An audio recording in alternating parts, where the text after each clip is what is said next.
നമസ്കാരം, ഞാൻ രജനി അഭിലാഷ്. കോൺഗ്രസിനുള്ളിൽ മാത്രമല്ല തമ്മിലടി ഇപ്പോൾ CPIക്കുള്ളിലും ഉൾപ്പോര് മുറുകയാണ്. അതിൻ്റെ മികച്ച തെളിവായിരുന്നു ബിനോയ് വിശ്വത്തിനെതിരായി പുറത്തു വന്ന ശബ്ദരേഖ.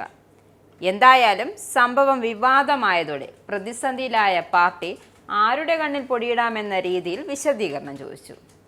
എന്നാൽ പിന്നെ കൊന്നാ പാവം തിന്നാ തീരുമെന്ന പോലെ നേതാക്കൾ അങ്ങനെ ഖേദപ്രകടനം നടത്തി. CPI എറണാകുളം ജില്ലാ സെക്രട്ടറി KM ദിനകരൻ, സംസ്ഥാന നിർവാഹക സമിതി അംഗം കമല സദാനന്ദൻ എന്നിവർ ബിനോയ് വിശ്വത്തെ വിമർശിക്കുന്ന ശബ്ദരേഖയാണ് ചോർന്നത്. ഇതോടെ ആകെ നാണക്കേടിലുമായി പാർട്ടിക്കുള്ളിൽ കരുതി വെച്ചിരുന്ന ഒളിയമ്പുകളെല്ലാം എത്തുന്നത് പാർട്ടി സെക്രട്ടറി ബിനോയ് വിശ്വത്തിലേക്കാണ്. CPIക്ക് സംസ്ഥാന രാഷ്ട്രീയത്തിൽ ഒരു പങ്കുമില്ലെന്ന വിമർശനവും പരക്കെ ഉയരുന്നുണ്ട്. ബിനോയ് വിശ്വം പുണ്യാളനാകാൻ ശ്രമിക്കുകയാണെന്നും ഇങ്ങനെയാണെങ്കിൽ നാണം കെട്ട് ഇറങ്ങിപ്പോകേണ്ടി വരും തുടങ്ങിയാണ് നേതാക്കൾ നടത്തിയ പരാമർശങ്ങളാണ് പുറത്തു വന്നത്.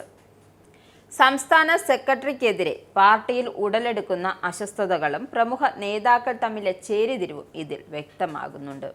പുറത്തുവന്ന ശബ്ദരേഖ KM ദിനകരൻ്റെതാണ്. ഇതിനെ ശരിവച്ചാണ് കമല സദാനന്ദന്റെ മറുപടിയും.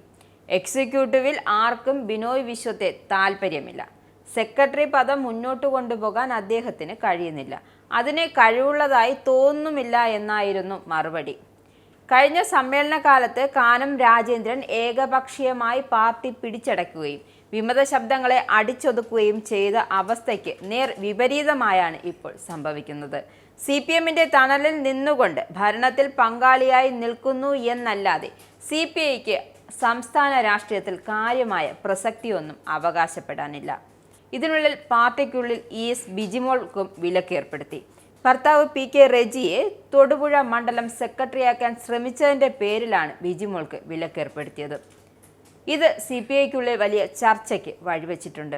മണ്ഡലം സെക്രട്ടറിയെ നിശ്ചയിക്കാനായി ചേർന്ന യോഗത്തിൽ ജില്ലാ എക്സിക്യൂട്ടീവിൻ്റെ തീരുമാനമായി NJന്റെ പേര് നിർദ്ദേശിക്കപ്പെട്ടു.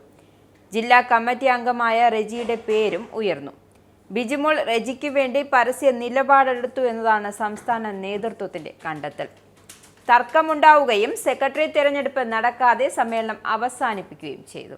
ബിജിമോളുടെ നടപടി തെറ്റാണെന്നും പാർട്ടി സംസ്ഥാന എക്സിക്യൂട്ടീവ് വിലയിരുത്തിയാണ് വിലക്ക് ഏർപ്പെടുത്തിയത്. സമ്മേളനത്തിൽ പാർട്ടി മാർഗരേഖ നടപ്പിലാക്കുന്നതിന് ലംഘിച്ചതിന് ഇടുക്കി ജില്ലയ്ക്ക് പുറത്തുള്ള സമ്മേളനങ്ങൾ പങ്കെടുക്കുന്നതിൽ നിന്നും ബിജിമോളെ വിലക്കിയിട്ടുണ്ട്.